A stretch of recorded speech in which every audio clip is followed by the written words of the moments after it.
בלילה שקט בעיר הגדולה, נועם עלה לגג הבניין רק כדי לנשום, לברוח מהשגרה, לברוח מהתחושה שהחיים שלו הם מסדרון, והוא הולך בו בלי לדעת לאן.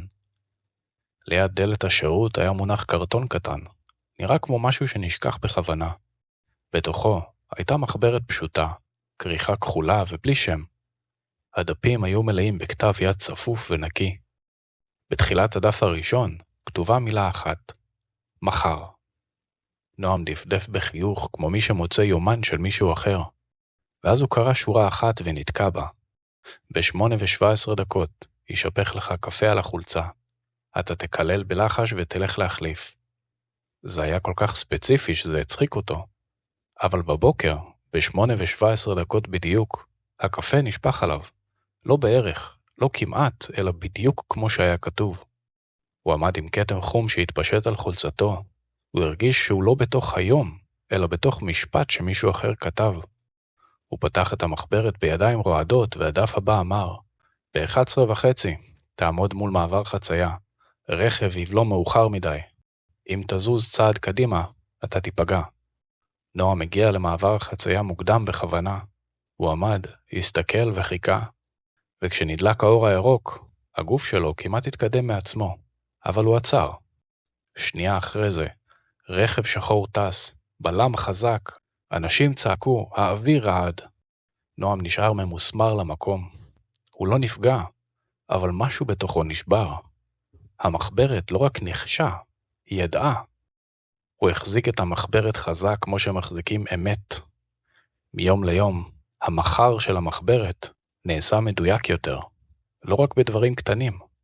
מחר ייפול לך הארנק ליד חנות המכולת.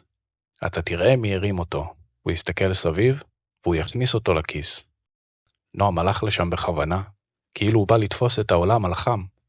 וכשהארנק החליק לו מהתיק, הוא לא רץ, הוא רק הסתכל. גבר זר הרים אותו, הביט ימינה ושמאלה. היד של הזר כמעט נכנסה לכיס. נועם ניגש לפני שהבחירה התקבעה, ובשקט הוא אמר, היי, זה שלי.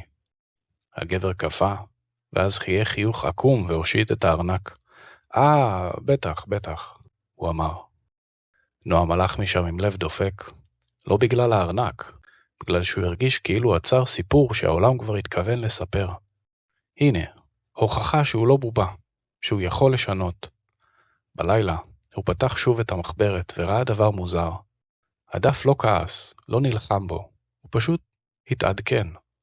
וזה התחיל להיות מסוכן, כי נועם התמכר. מחר היה לו יתרון על כולם. הוא ידע איפה צריך לעצור, מתי צריך לחייך, ממה צריך להיזהר. הוא הפסיק להתעכל בחיים והתחיל לנהל אותם. אם המחברת כתבה שהוא יגיד משפט שיפגע במישהו, הוא שתק מראש. אם כתבה שהוא יעשה טעות, הוא בדק פעמיים. אם כתבה שהוא יתבלבל, הוא הכין תשובה מראש. וככה, לאט לאט, החיים שלו נהיו מושלמים. אפילו מושלמים מדי. הוא הפסיק להתלהב, הפסיק להסתקרן, הפסיק לקום בבוקר עם התחושה של מה יהיה היום? כי הוא כבר ידע. הוא הלך ברחוב והרגיש כמו מי שכבר ראה את הסרט, והחיים שלו רק עושים פלייבק. ואז הגיע ערב אחד, שקט במיוחד. נועם התיישב מול המחברת הפתוחה ושאל בקול, כאילו היא יצור חי. אוקיי, מה מחר? הוא דפדף ועצר. הדף של מחר היה ריק, דף לבן לגמרי, בלי שעות, בלי הזהרות, רק לבן. הוא דפדף מהר, עוד דף לבן ועוד דף לבן. המחברת שידעה את הכל, פשוט שתקה. הפחד עלה בו, חד, כמו מי שעומד על שפת גג בלי מעקה. ואז הוא ראה בפינה התחתונה של הדף הראשון הריק, מילה אחת קטנה. היה רשום, שלך. נועם ישב עם המילה הזאת זמן ארוך. הוא הבין, המחברת לא נעלמה, היא פשוט החזירה לו את הדבר שהוא כמעט שכח שיש לו. עתיד, בלי תסריט. והפחד שהוא מרגיש עכשיו, הוא לא תקלה, הוא המחיר של חופש. נועם לקח עט, היד רעדה, ובפעם הראשונה מזה שבועות, הוא לא ידע מה יקרה. הוא כתב על הדף הלבן, מחר אני אעשה משהו בלי לדעת איך זה ייגמר. ודאות נותנת שקט, אבל גונבת חופש. העתיד שלא כתוב הוא מתנה. מי שחי עם תשובות מפסיק לחיות, כי החיים האמיתיים מתחילים רק כשאין דף מוכן.